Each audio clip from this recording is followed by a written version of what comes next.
Welcome to the Rosenfeld Review, where we're just a bunch of blind men trying to figure out that elephant together. And I am so happy. I have my friend Steve Krug, who doesn't really need an introduction, but I'll give him one anyway. I mean, he is, well, we're going to talk about books, and most people know Steve because he wrote Don't Make Me Think, which is the best-selling book in our industry. And I can guarantee you it has impacted many of us. I know that in terms of publishing, Steve, our books were, I hired the designer that you were using and the editor at a point. And, I figured, my user research suggests that the favorite book in the field is Don't Make Me Think. And so Rosenfeld Media Books have a lot of your DNA in them. But then you wrote Rocket Surgery, which both books now in second edition, or have any of them made it to third yet? Don't Make Me Think is in third. And the third is kind of showing its age at this point. But yes, Don't Make Me Think is in third. And Rocket Surgery was, I haven't done a second edition yet, but it's much newer. It's only like 6 years old. Right.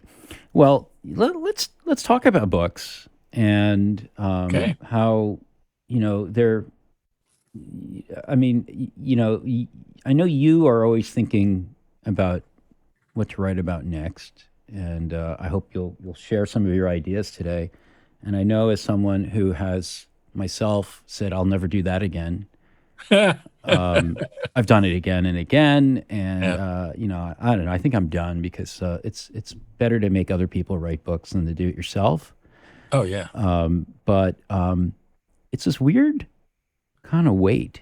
Like, what next? You did that book. We expect you to not only, keep improving that book, making new editions, being ready to explain what you said on page 76 at a drop of a hat at the next conference, but you're going to do some great thing on the horizon. And can we? Is that realistic? Is it feasible? Is it fair? Oh, I hope so.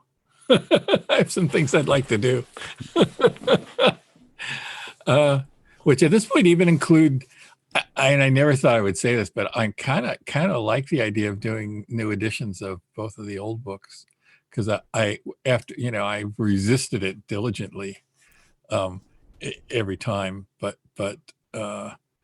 eventually get around to it. But this time I was kind of like, maybe I really never have to do that again.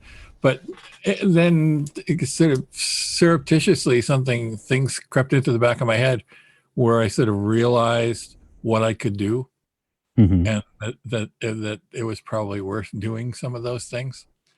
So against my better judgment, I'm like torn with the possibility of maybe getting around to doing new editions. But it's a dreadful prospect. I mean, because for me, writing is mostly a dreadful prospect.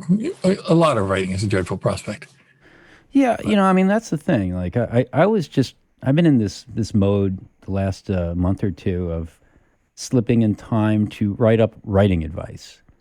Because I noticed. I just wrote another article yesterday. I haven't published it yet, but it's basically about how to deal with getting unstuck and using different types of pivots to get yourself to keep yourself from just abandoning things altogether and then having to start over again practically from scratch 3 weeks later.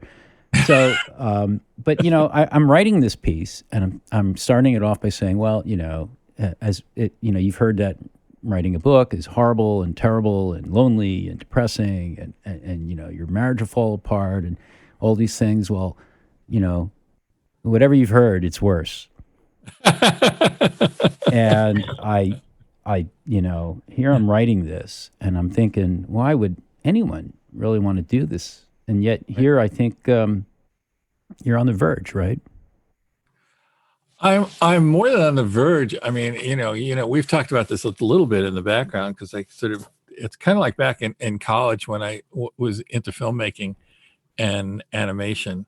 And one of the things that we sort of quickly learned was that if you talk too much about this little film that you want to make, you won't get around to making it. And so I sort of have resisted talking too much about, but I've been for like 5 or 6 years, maybe even longer. I've thought about and made notes to myself about writing a book about writing. The elevator pitch probably is, I've spent most of my professional life writing in one form or another, or at least it's been a big part of everything that I've done. And I've always hated it. There's more to that than there's more Yeah, to let's get to that in a little while, because I think your hatred is very different than my hatred. Yeah. And my hatred is even nuanced in the sense that I figured out only in the last couple of years something very important about my hatred of writing. We can get to that, but basically, I've spent a lot of time trying to talk people out of writing books. I must have to admit. I mean, it's kind of like. What do you think is worse? Would you think it's more important to talk someone out of writing a book or getting a PhD? Or getting a what? A PhD. A PhD. Wait. More important. What's worse, writing a book or getting a PhD? Oh, getting a PhD. I have no idea about getting a PhD because it's kind of like I was the one kid in Catholic school who like never wanted to be a priest. And I'm sort of the one person I know in college who like knew I was never going to get a degree beyond a bachelor's, It's like, so I've watched people from a distance struggle through PhDs, and it seems like it's a miserable thing. It seems like the thesis part of it is a miserable thing, but I have no, I think it's apples and oranges. I think comparative pain is like a fool's errand to begin with. They're both, I guess, really bad. So I try to talk people out of getting PhDs. You try to talk people out of writing books. Yeah, I do. Because I get people asking me about writing books, and nobody asks me about whether they should get a PhD. So why do you tell them not to write a book? Oh, I basically say, if you really, really want to do it, then I wouldn't try to talk you out of it. But you have to know that it's going to take a year.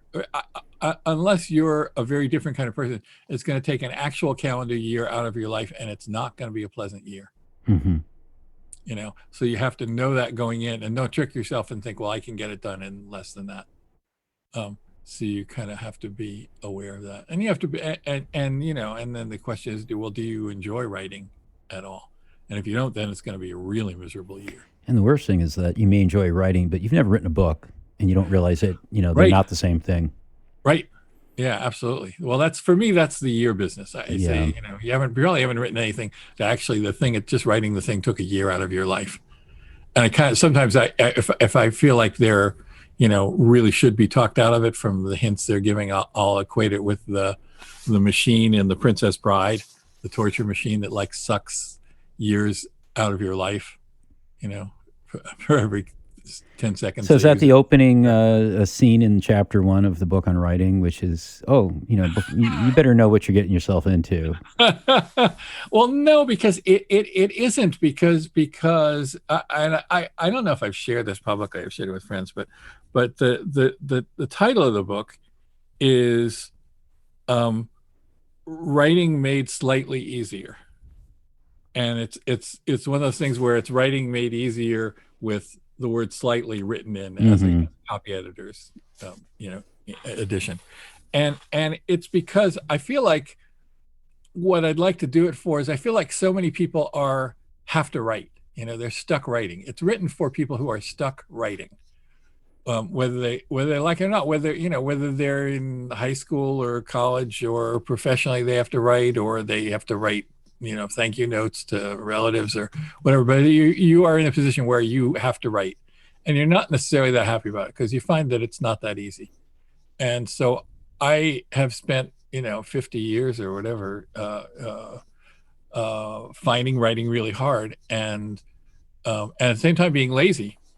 And lazy, we may discuss, lazy is probably not the right word, but feeling lazy. And so always trying to find things that might make it less painful, might make it easier and better and less painful. And I feel like I've learned some things along the way. So I feel like there's a couple of things that I could actually try to explain, and I will in my own, whatever. I will say I'm pretty good at explaining things. So I think it would be fun to come up with the explanations, and it would be helpful to convey some of what I think I've learned. And I So imagine it's really not trying to talk people. It's not trying to talk people out. The book is going to not be trying to talk people out of writing at all. It's you've got to write. So here's how to survive it a little better, and to produce it a little better. So the book actually, I find I use huge breakthrough. You would appreciate this. I'll tell you the whole story someday. Huge breakthrough where I had a table of contents breakthrough, where after agonizing over the table of contents for a long time, finally realized that I could break it down into two parts, and that it worked really well.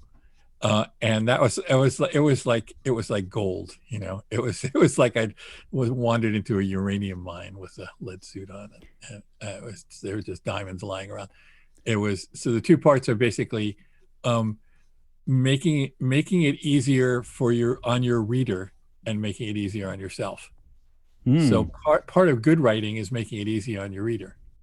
And that's kind of one of the things I feel like I've always been able to do, which is one of the nice things is that the nice things that people say about Don't Make Me Think are exactly the things that I think are good about it, and that I'm really glad that people find good about it. And one is that it's very easy to read. And that doesn't mean it's dumb. No doubt. That doesn't mean it treats the reader as though they're dumb. I think there's a lot of information in it, but it's easier to read. So anyway, no, I'm not in the business of trying to talk people out. I'm business of trying to make it easier on them and make it a better experience for the reader. And I it's so funny that you put it that way. I mean, in this little thing I was drafting yesterday, I found myself talking about and actually like very concretely pointing out the difference between the writer's journey and the reader's journey. Oh, there you go. And they are tied, obviously, but they are not the same thing. No. And I think it's really important for anyone writing to keep those points separate. And that's about as far as I got. I'm sure you'll take it a lot further. I've already spent like 5 years working on it, so probably, yeah. Well, then there's also going to be that chapter on procrastination, but we'll get to that later. Yeah, we'll get to that later. Yeah.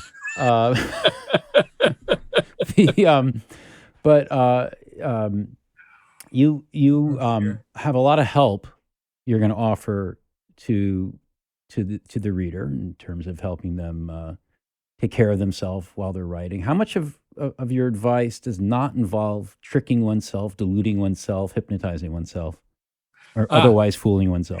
It's a good question, I would offer a modification into the record, an amendment to the record that I'm hoping that I can offer some advice. The part of getting around to writing the book was kind of trying to get to the point where I thought I actually had enough things to say that might actually be helpful to some people.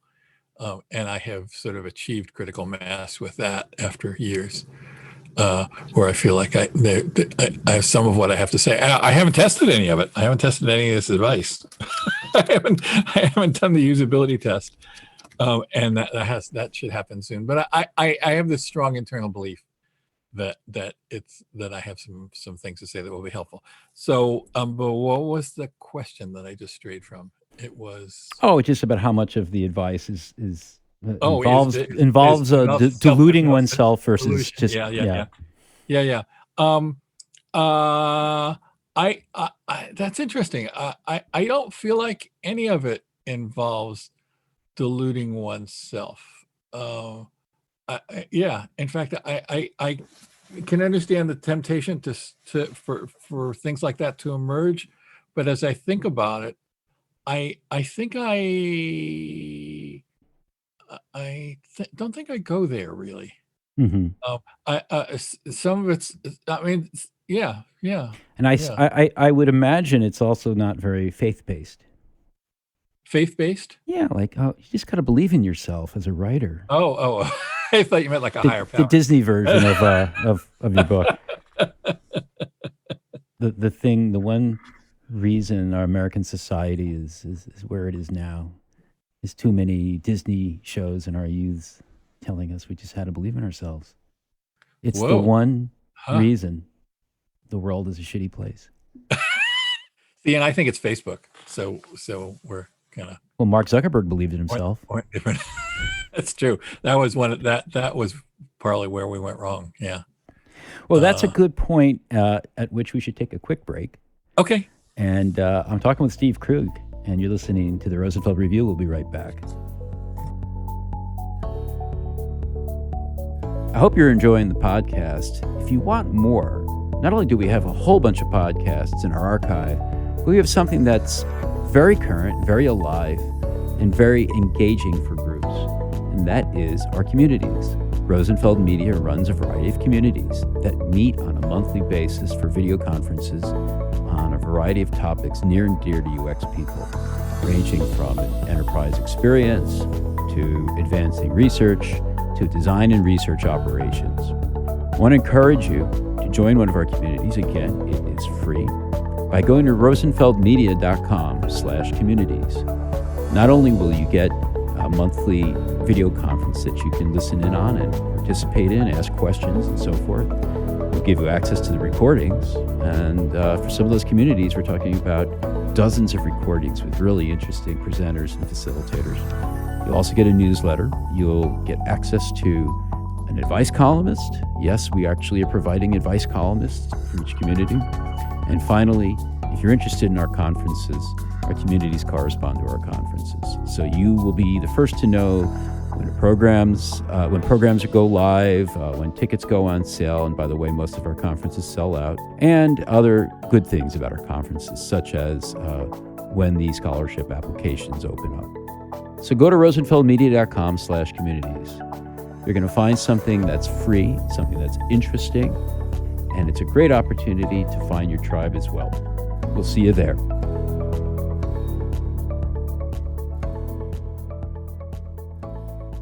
Welcome back to the Rosenfeld Review. My guest is Steve Krug, who I'm so happy to have you on the show, Steve, because any opportunity I get to spend time with you is just the best thing. Steve and I have been friends for, I think we met in 99, thereabouts, when we both spoke at Dartmouth, thanks to Sarah Horton. Yep. And maybe it was 98. I don't recall. I think it was actually 2001 because I think I had already done some really unsuccessful workshops.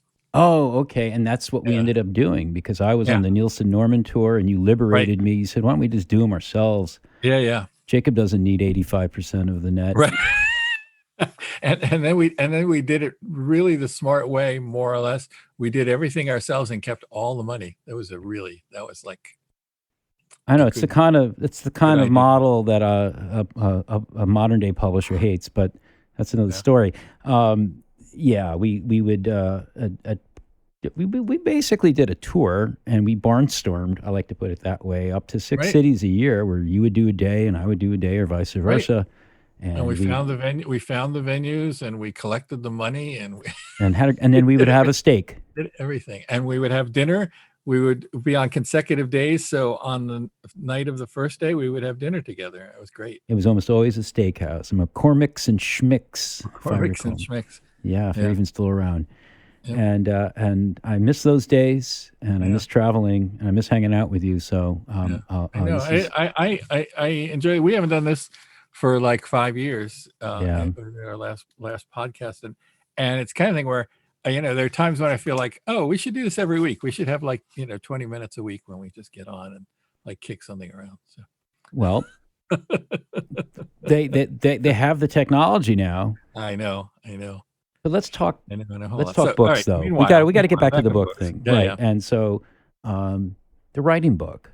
Were we going to get to the procrastination chapter, or we're going to save that for another time? We could do that. I think we could do that. The writing book. I refer to a little bit of backstory. I refer to. I think in my last email, I referred to you as the purported writing book, or sometimes the supposed writing book, or the erstwhile. Because erstwhile doesn't mean what I always thought it meant.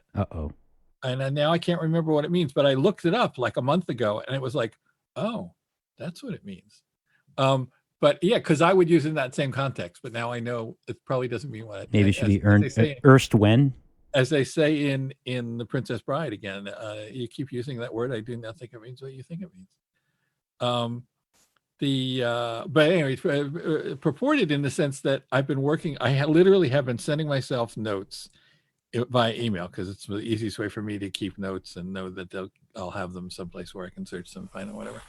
And I can take them from any place. I can take them on my phone. I can take them whatever. And so I've been doing that for years and thinking about it. And but I don't have a deadline. We can talk about deadlines in the context of procrastination. I don't have a deadline. I don't have a schedule. I have just been enjoying working on it. And like 2 years ago, I actually made a lot of progress. I spent a lot of time pre-COVID. I had just spent like a lot of time that whole year pounding on it and working on it, which I hadn't been doing before. And then since then, I've had a lot of other things I had to do. And so I have not been pounding on it. And I'm looking forward to getting back to it. But the interesting thing is I have enjoyed working on it the whole time. It's like every time I start working on it, I enjoy it and I come up with good stuff and I feel good about it. And and part of that is that I don't have a deadline and I don't have any, it's beholden to nobody. Mm-hmm. And that sort of helps for me, but also mostly that I'm just really interested, and I think it would be a really, really good thing. I've had a couple of people say, I'd really, like to read it, and I say, yeah, I would too. I'm really looking forward to it. But it's been in the works, for a long time, and my stated deadline for it is. While I still have enough brain cells left to get it done, So this is very contrarian. All right. I mean, the standard advice is you need a deadline to get stuff done. Right. And deadlines have never worked for me. In fact, if we turn to my 80-page draft for the maximum 12-page chapter on procrastination, the opening quote, because it has same style as Don't Make Me Think, which is great. That's one bit of advice. If you can write to a template, do it. Mm-hmm. If you got a good template, write to the template because it saves you making decisions. And so I'm writing the same template, in fact, same page layout, same everything as Don't Make Me Think, which I also used for rock surgery. And each chapter, as our earlier readers may recall, starts with a quote. And the quote for the procrastination chapter is, "I love deadlines. I love the whooshing noise they make as they go by," which is attributed to Douglas Adams. I was going to say, it had to be Douglas Adams. Because Douglas Adams is like our most famous and beloved procrastinator. He was like 9 years late on his second book. Oh, God. I don't know why I'm laughing. I'm a publisher, Steve. I love terrible. That quote, and I know. I shouldn't be saying these things, but I love that quote because it's kind of. I have lifelong been a terrible procrastinator, and deadlines. Deadlines have had impact on me, in that they make me, in that I historically miss them, and then the pressure ratchets up significantly. Mm-hmm. And once the pressure ratchets up significantly, I do get more done at that point, but only when the pressure has increased, when I feel like I'm just like failing people miserably, and they have a date, a date set with the printer, and if they don't have my pages by date X, then really bad things will happen. Oh, and so you still have to feel crappy somewhere in this whole process. Oh, yeah. Even when you're enjoying writing the book. Well, I don't know. I mean, this time I haven't felt crappy yet, and maybe I can get through this book without feeling crappy. I have evolved. I have evolved somewhat, and in point of fact, one of the things that evolved was I used to tell people how much I hated writing. I used to, say, it's like, I really hate writing. The unfortunate part is I seem to be able to do it well. And I really thought I hated it. And I used to say, I really understand why writers are famous for being alcoholics, and why from my perspective, why you wouldn't want to write unless you had some kind of gun, whether it's metaphorical or otherwise, held to your head, in some fashion, because I find it so hard and so painful and so unpleasant. But what I realized was about 3 or 4 years ago, it suddenly one of those light bulbs went off in my head, where I realized was I didn't actually hate the writing that much. What I hated was the procrastination. Mm-hmm. And for me, most of the experience of writing was procrastination. So that's a horse of a different color. And that actually helped some. To accept the fact that procrastination is a part of the writing process. For me, yeah. I think for most people, I think that's the problem. We feel bad when we procrastinate. We're not really procrastinating. At least this is where self-delusion may be helpful. But if we delude ourselves into the idea that, I got to let it cook in my subconscious. I got to let, this idea kind of be noodled around while I'm sleeping or out for a run or whatever it might be. It's going to get here when it gets here. And that's absolutely, see, we got to differentiate there, though. That's absolutely true. And it's part of what I, will write about in the writing book is that whole idea of the need for pondering time, the need to take a stab at things and then get distance from them. And you need that kind of time. It's crucial. And it's kind of the only way to write at all well. But the problem is that the pondering time and is not necessarily the same as the procrastination time. I mean, I can be procrastinating by watching, as have seemed to favor at the moment, by watching episodes of Law and Order SUV. Yes, SVU. SVU. Sorry. Yeah. I don't know. I mean, there's so many variations of that show. It could be. Yeah, and there are a lot of great joke variations on Law and Order, and SVU. And years ago, I used to watch Law and Order and the original Law and Order. I used to watch The West Wing or whatever, and that was a procrastination activity for me. But the fact is, when I'm watching Law and Order SVU, I am not pondering. I am not. Stuff is not going on in the background. But I have a hack for you. Yeah. What you do is give yourself a question to ponder, then you turn on the TV.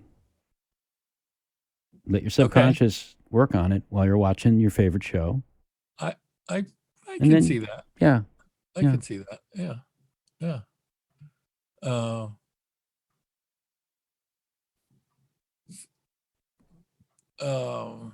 Wow. But for me, procrastination is so hardwired, and so the fact is I have probably 20 books on procrastination.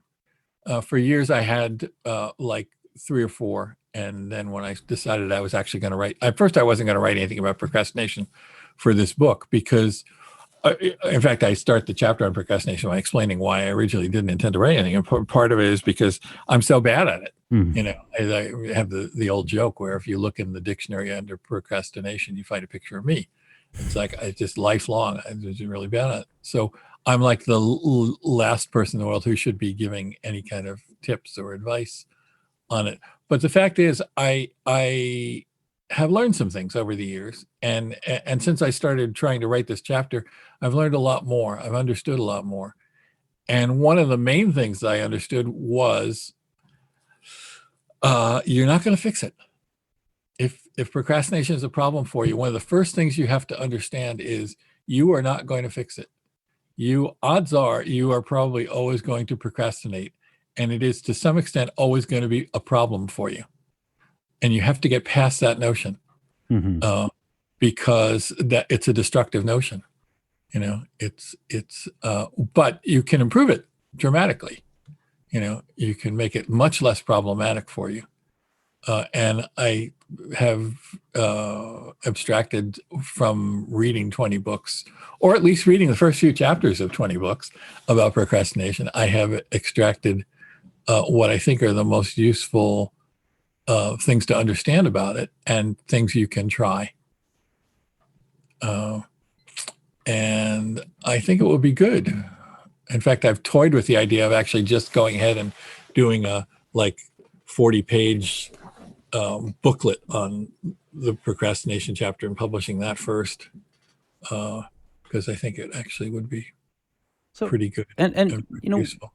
Writing a book about writing, certainly carries the high risk of being so meta.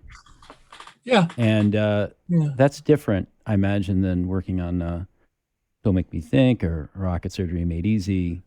How does that impact your writing? It's not that meta because in figuring out what to say, I'm just digging in on personal experience. Mm-hmm. And saying, okay, think about this. Think, for instance, here's a topic: clarity. How do you write with, what does clarity mean? Clarity, I mean, for me, clarity is like the paramount characteristic of good nonfiction writing, is clarity.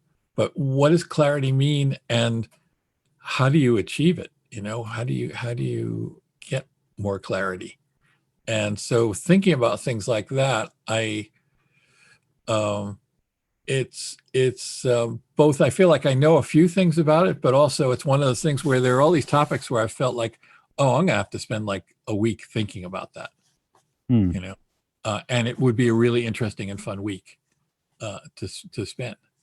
And I kind of know how to do that. I kind of know how to do that kind of digging in, which is mostly,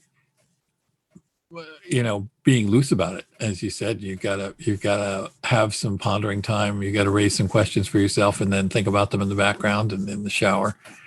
But it's also, how do you ask yourself the right kind of questions that keep you thinking it through, that may allow you to make progress thinking it through. And since not, I mean, one of the things about nonfiction writing is, what some people don't understand is that it's mostly thinking. We think it's word finding. People think it's word finding, and syntax, and paragraph structure, and outlining, and all of those things are useful, and you have to do all of them. But mostly it's about thinking. Mm-hmm. And that's one of the reasons why it's so hard to do, because thinking is hard, I think. I think thinking clearly is hard. I think we're nowhere near as good at it as we like to think. I think the evidence would fully support you. You deal with this. You're dealing with this constantly. Oh my God. Your authors. Oh my God. It's like, no, they're good sports, and no, and the good news is they tend to be much smarter than I am. So, and I know, there's, it's like, we'll let that go. But also you're by your nature, you're very good about it. I mean, I know this from your nature, but I also know it from having dealt with some of your authors. It's like they can't do better than you. And you can poo-poo that if you want. Go ahead. I'll just change the subject. And I have deflect. Quick. Yes. Judo. Be you. That's my favorite thing. Is in the it was in the first or second Gru movie. I don't think it was in the Minions movie. Where Despicable Me, if you're wondering at home. Yeah, Despicable Me, where something catches fire, and one of them comes in on a tricycle with a fire extinguisher and a fireman's hat, and he's going, be you, be you, be you. For some reason, I find that hysterical. Anyway, go ahead, be you, be you. Yes. So one last question before we run out of time here in the studio. Oh no, we're out of time. We're getting there. You made reference to this earlier about the effortlessness of reading, and this sort of frictionless reading, and how much work it is to write that. Yeah. And how do you? I mean, like I know, having witnessed you in the throes of getting camera ready copy Right. for your publisher, and it's. I don't know if there's a question in there as much as what's your advice, or what, or is it don't try this at home, or No. I mean, you mean less effort, not for the effortless, reader? as they always be, but less effort for the reader, right? Is Yes. what you're talking about. I Yeah. mean, your Yeah. books are really, really easy and enjoyable And, to read, and I, and I don't and know I, if people recognize how hard it is to get there. well, that's actually one of the easier places where I feel like I have some actual advice to offer on how to do that. Hmm. That's the easier part, I think. For instance, I have some, I think, legitimate tips and things that I've always done or learned to do over the years. So, and the book sort of amounts to things I wish somebody had told me, 40 years ago or Hmm. whatever. Right? And one of them is, don't be afraid to always start at the beginning. Don't be afraid to always drop back further in your explanation than you want to. So to assume that your reader knows less rather than more, Hmm. and to do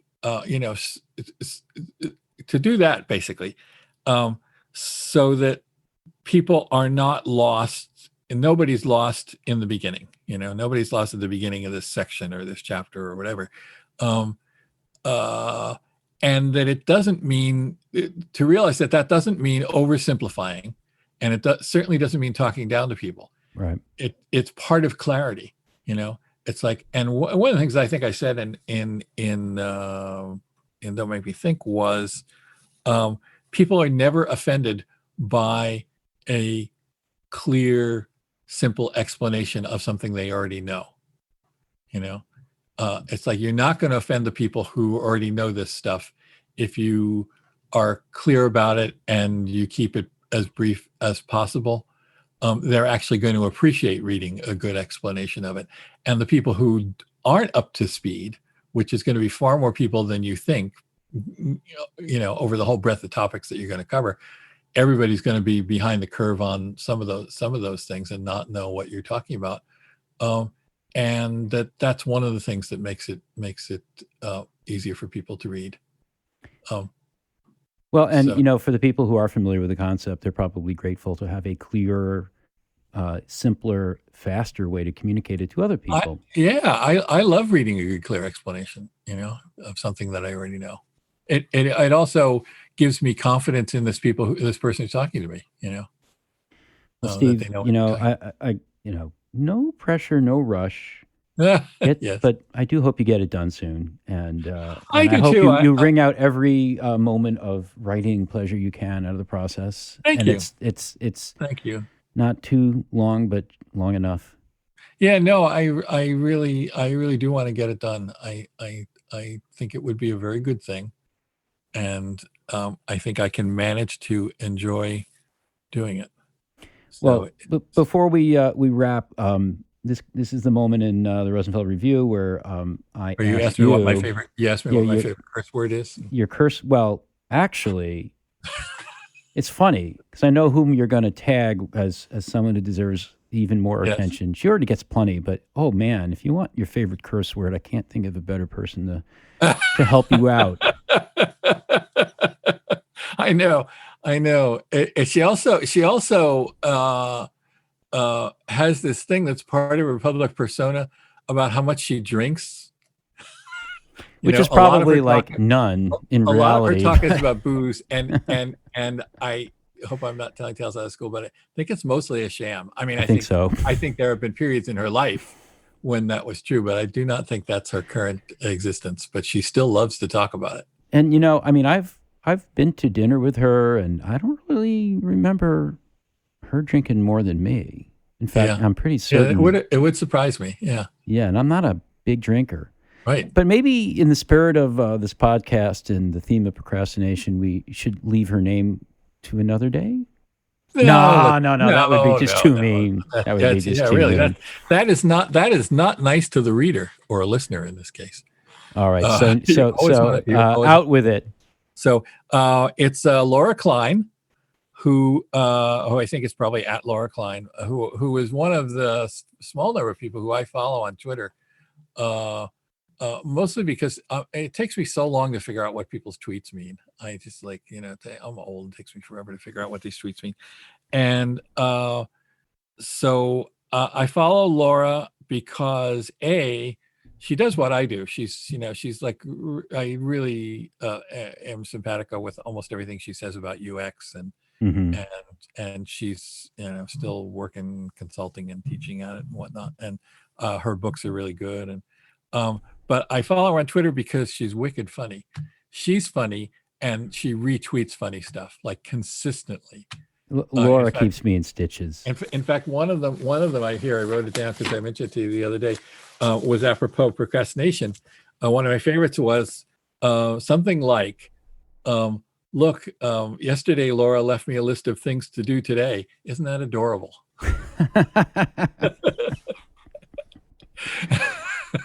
Well, future Laura. She's also a wonderful author, and she even wrote a book for Rosenfeld Media called Build Better Products. Yep. And you should, and she can highly, help you. Highly recommended. Yeah.